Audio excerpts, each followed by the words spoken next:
Praise the Lord, praise the Lord, praise the Lord. Hallelujah, hallelujah, hallelujah, hallelujah. धन्यवाद, धन्यवाद करते हैं। तूने पूरे दिन संभाल के सुरक्षित रखा पिता परमेश्वर आपका धन्यवाद करते हैं। तो ओके। दिन हो के आपके चरणों के पास बैठते हैं पिता परमेश्वर। जितने भाई बहन लेकिन गिरजा में जुड़े हैं पिता परमेश्वर सबको तेरे हाथ में सौंपते हैं पिता यीशु मसीह। सभी भाई बहनों को छू पिता परमेश्वर और तेरे वचन को पढ़े और एक आशीष का कारण बने पिता परमेश्वर। जो भी वचन हो पिता परमेश्वर हम लोग के मन में समाये, दिल की पटिया को लिखी जाए पिता परमेश्वर। आपको कोटि कोटि धन्यवाद, धन्यवाद करते हैं पिता परमेश्वर। हम इस लायक तो नहीं है पिता, लेकिन तो हम लोग को बनाया है पिता परमेश्वर, इसके लिए आपको कोटि कोटि धन्यवाद करते हैं पिता। छोटी सी रिक्वेस्ट विनती प्रार्थना करते हैं पिता परमेश्वर। जितने बहनें पढ़े पिता परमेश्वर तेरे वचन को पढ़ के सुन के समझ के आशीष का कारण बने पिता परमेश्वर। आपको कोटि कोटि धन्यवाद, धन्यवाद के साथ सारी आदर महिमा गौरव जलाल इज्जत सिंहासन आपको देते हैं और मधुर मीठे नाम से आशीष मांगते हैं।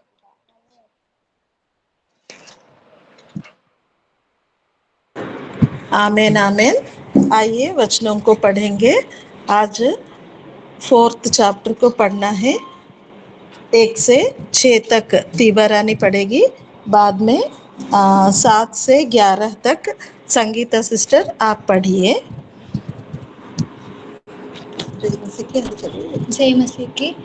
इन बातों के बाद जो मैंने दृष्टि की तो क्या देखता हूँ कि स्वर्ग में एक द्वार खुला हुआ है और जिसको मैंने पहले तुरही के से शब्द से अपने साथ बातें करते सुना था, वही कहता है, यहाँ ऊपर आ जा और मैं वे बातें तुझे दिखाऊंगा जिनका इन बातों के बाद पूरा होना अवश्य है। तुरंत मैं आत्मा में आ गया और क्या देखता हूँ कि एक सिंहासन स्वर्ग में रखा है और उस सिंहासन पर कोई बैठा है।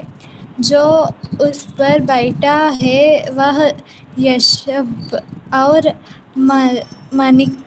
माणिक्य सा दिखाई पड़ता है और उस सिंहासन के चारों ओर मरकत सा एक मेघधनुष दिखाई देता है। उस सिंहासन के चारों ओर 24 सिंहासन है और इन सिंहासनों पर 24 प्राचीन श्वेत वस्त्र पहने हुए बैठे हैं और उनके सिरों पर सोने के मुकुट है।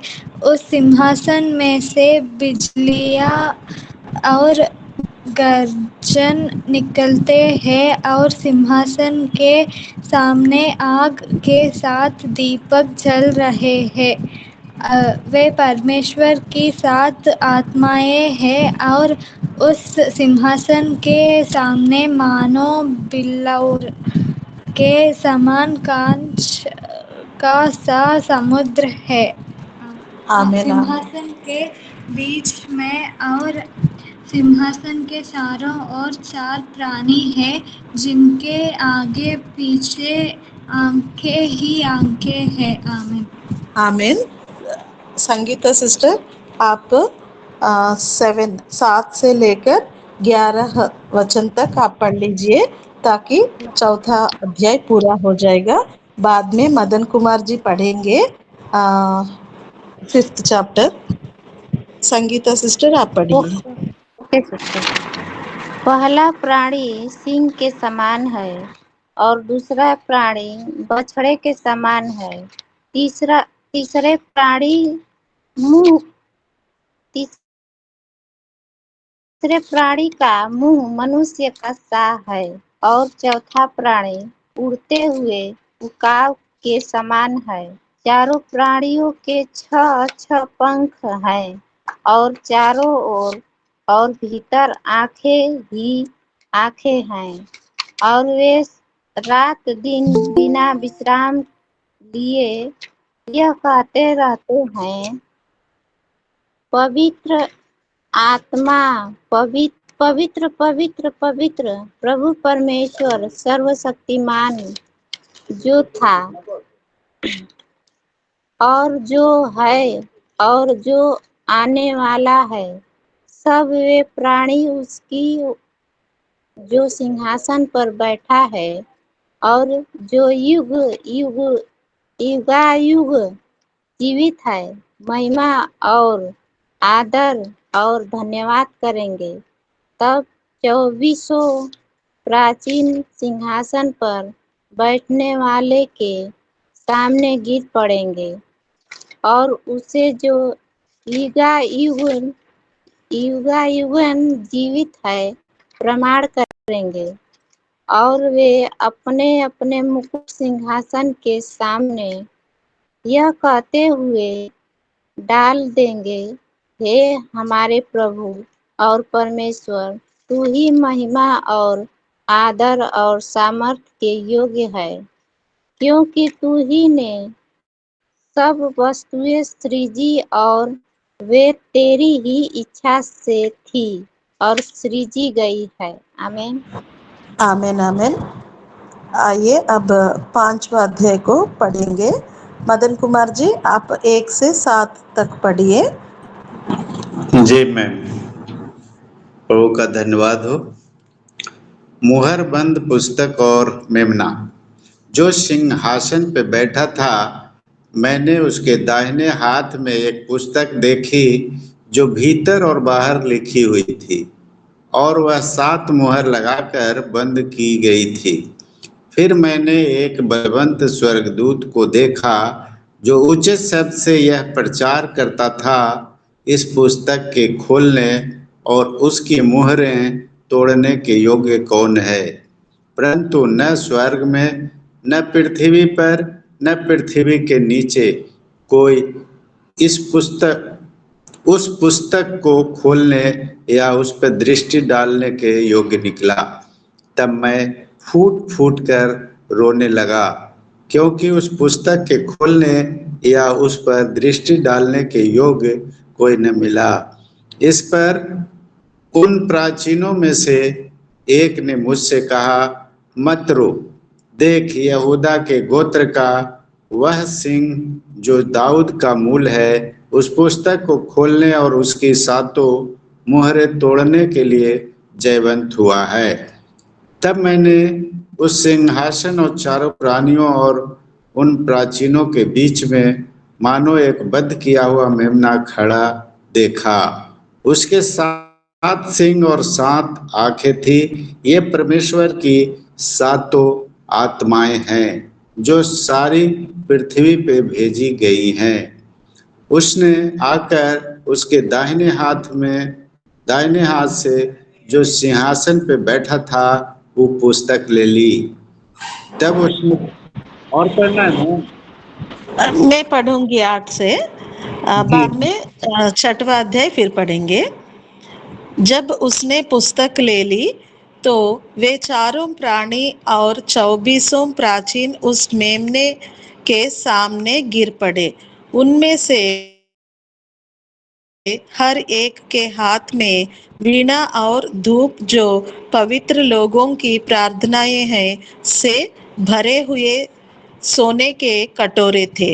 वे यह नया गीत गाने लगे, तू इस पुस्तक के लेने और इसकी मोहरें खोलने के योग्य है, क्योंकि तूने वध होकर अपने लहू से हर एक कुल और भाषा और लोग और जाति में से परमेश्वर के लिए लोगों को मोल लिया है और उन्हें हमारे परमेश्वर के लिए एक राज्य और याजक बनाया, और वे पृथ्वी पर राज्य करते हैं।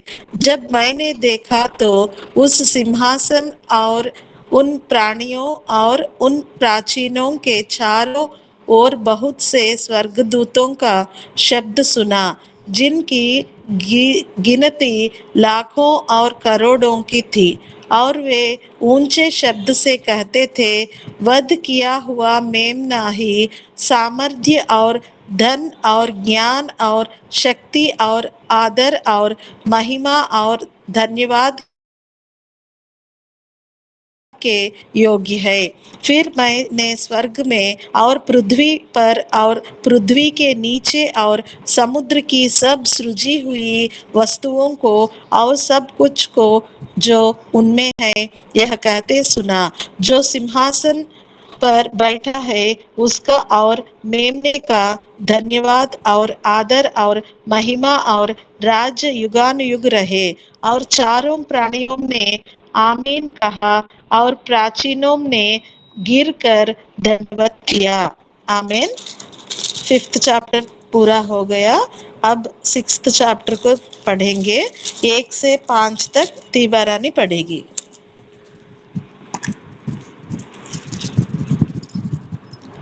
फिर मैंने देखा कि मेमने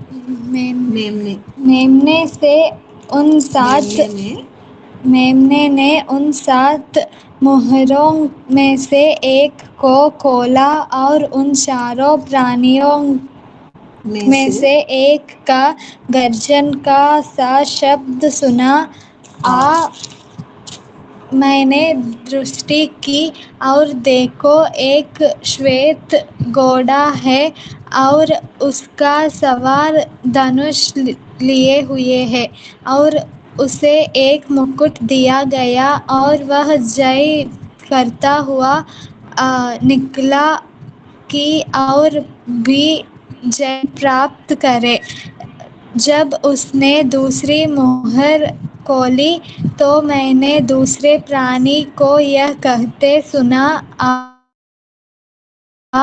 फिर एक और घोड़ा निकला जो लाल रंग का था। उसके सवार को यह अधिकार दिया गया कि पृथ्वी पर से मैल उठा ले, ताकि लोग एक दूसरे का वध करें, और उसे एक बड़ी तलवार दी गई।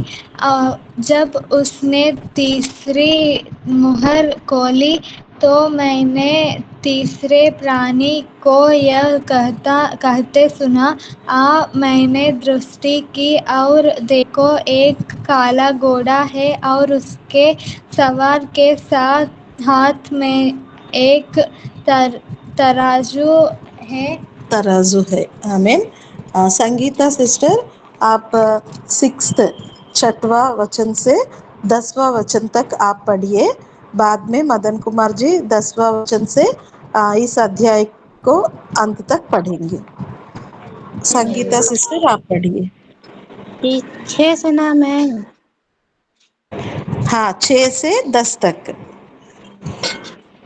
और मैं उन चारों प्राणियों के बीच में से एक शब्द यह कहते सुना, दीनार का सेर भर गेहूं और दीनार का 3 सेर जौ पर तेल और दाखरस की हानि न करना। जब उसने चौथी मुहर खोली तो मैंने चौथे प्राणी का शब्द यह कहते सुना,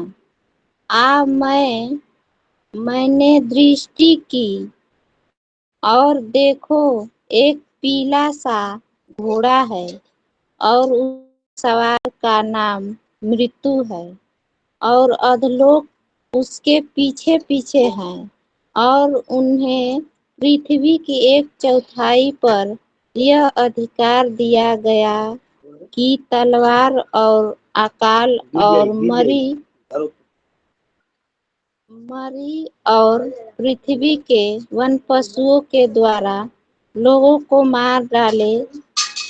जब उसने 5वीं मुहर खोली तो मैंने वेदी के नीचे उनके प्राणों को देखा, जो परमेश्वर के वचन के कारण और उस गवाही के कारण जो उन्होंने दी थी, वध किए गए थे।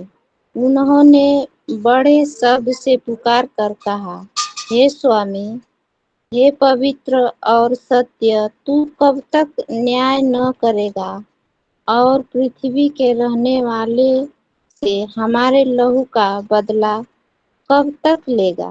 आमीन। आमीन आमीन। 11 to 17 तक मदन कुमार जी आप पढ़िए। जी जी मैम। उनमें से हर एक को श्वेत वस्त्र दिया गया और उनसे कहा गया कि और थोड़ी देर तक विश्राम करो, जब तक कि तुम्हारे संगी दास और भाई जो तुम्हारे समान बद्ध होने वाले हैं उनकी भी गिनती पूरी न हो ले। जब उसने छठवीं मुहर खोली तो मैंने देखा कि एक बड़ा भूकंप हुआ और सूर्य कंबल के समान काला और पूरा चंद्रमा लहू के समान हो गया। आकाश के तारे पृथ्वी पर ऐसे गिर पड़े जैसे बड़ी आंधी से हिलकर अंजीर के पेड़ में से कच्चे फल झड़ते हैं। आकाश ऐसा सरक गया जैसा पत्र लपेटने से सरक जाता है और हर एक पहाड़ और टापू अपने अपने स्थान से टल गया। तब पृथ्वी के राजा और प्रधान और सरदार और धनवान और सामर्थी लोग और हर एक दास और हर एक स्वतंत्र पहाड़ों की खोहों में और चट्टानों में जा छिपे और पहाड़ों और चट्टानों से कहने लगे, हम पर गिर पड़ो और हमें उसके मुंह से जो सिंहासन पे बैठा है और मेमने के प्रकोप से छिपा लो, क्योंकि उनके प्रकोप का भयानक दिन आ पहुंचा है। अब कौन ठहर सकता है? आमीन। आमीन आमीन। धन्यवाद मदन कुमार जी। अब 7th चैप्टर को पढ़ेंगे। 1 to 5 पीबा रानी पढ़ेगी। इसके बाद मैंने पृथ्वी के चारों कोनों पर 4 स्वर्गदूत खड़े देखे। वे पृथ्वी की चारों हवाओं को थामे हुए थे ताकि पृथ्वी या समुद्र या किसी पेड़ पर हवा ना चले। फिर मैंने एक और स्वर्गदूत को जीवते परमेश्वर की मुहर लिए हुए पूरब से ऊपर की ओर आते देखा। उसने उन चारों स्वर्गदूतों से जिन्हें पृथ्वी और समुद्र की हानि करने का अधिकार दिया गया था ऊंचे शब्द से पुकारकर कहा, जब तक हम अपने परमेश्वर के दासों के माथे पर मुहर ना लगा दे तब तक पृथ्वी और समुद्र और पेड़ों को हानि ना पहुंचाना। जिन पर मुहर दी गई मैंने उनकी गिनती सुनी, अर्थात इज़राइल की संतानों के सब गोत्रों में से 1,44,000 पर मुहर दी गई। यहूदा के गोत्रों में से 12,000 पर मुहर दी गई। रूबेन के गोत्र में से 12,000 पर, गाद के गोत्र में से 12,000 पर। आमीन। संगीता सिस्टर आप 6 to 10 तक पढ़िए, छठवां वचन से 10वां वचन तक। संगीता सिस्टर पढ़ेंगे? ओके, मैं पढ़ रही हूँ। आशेर के गोत्र में से 12,000 पर, नप्ताली के गोत्र में से 12,000 पर, मनश्शे के गोत्र में से 12,000 पर, शमौन के गोत्र में से 12,000 पर, लेवी के गोत्र में से 12,000 पर, इस्साकार के गोत्र में से 12,000 पर, जबूलून के गोत्र में से 12,000 पर, यूसुफ के गोत्र में से 12,000 पर और बिन्यामीन के गोत्र में से 12,000 पर मुहर दी गई। इसके बाद मैंने दृष्टि की और देखो, हर एक जाति और कुल और लोग और भाषा में से एक ऐसे भी बड़ी भीड़ जिसे कोई गिन नहीं सकता था, श्वेत वस्त्र पहने और अपने हाथों में खजूर की डालियां लिए हुए सिंहासन के सामने और मेमने के सामने खड़ी है और बड़े शब्द से पुकार कर कहती है, उद्धार के लिए हमारे परमेश्वर का जो सिंहासन पर बैठा है और मेमने का जय जयकार हो। आमीन। मदन जी आप और पढ़िए सारे 11 to 17। स्वर्गदूत जी, और सारे स्वर्गदूत उस सिंहासन और प्राचीनों और चारों प्राणियों के चारों ओर खड़े हैं। फिर वे सिंहासन के सामने मुंह के बल गिर पड़े और परमेश्वर को दंडवत करके कहा, आमीन। हमारे परमेश्वर की स्तुति और महिमा और ज्ञान और धन्यवाद और आदर और सामर्थ और शक्ति युगानुयुग बनी रहे, आमीन। इस पे प्राचीनों में से एक ने मुझसे कहा, ये श्वेत वस्त्र पहने हुए कौन है और कहाँ से आए हैं? मैंने उससे कहा, हे स्वामी, तू ही जानता है। उसने मुझसे कहा, ये वे हैं जो उस महाक्लेश में से निकलकर आए हैं। इन्होंने अपने अपने वस्त्र मेमने के लहू में धोकर श्वेत किए हैं। इसी कारण वे परमेश्वर के सिंहासन के सामने हैं और उसके मंदिर में दिन रात उसकी सेवा करते हैं। और जो सिंहासन पर बैठा है वह उनके ऊपर अपना तंबू तानेगा। वे फिर भूखे और प्यासे न होंगे और न उन पे धूप न कोई तड़पन होगी पड़ेगी, क्योंकि मेमना जो सिंहासन के बीच में है उसकी रखवाली करेगा और उन्हें जीवन रूपी जल के सोतों के पास ले जाया करेगा और परमेश्वर उनकी आंखों से सब आंसू पोंछ डालेगा। आमीन आमीन। आमीन आमीन। 8वां अध्याय में 13 वचन है। 1 से 6 तक संगीता सिस्टर आप पढ़ सकेंगे जी? 1 से 6 तक आप पढ़िए। 7 से 13 तक मदन कुमार जी पढ़ेंगे। प्राकृतिक वाक्य का 8वां वचन पढ़ने जा रहे हैं। 7वीं मुहर और सोने का धूपदान।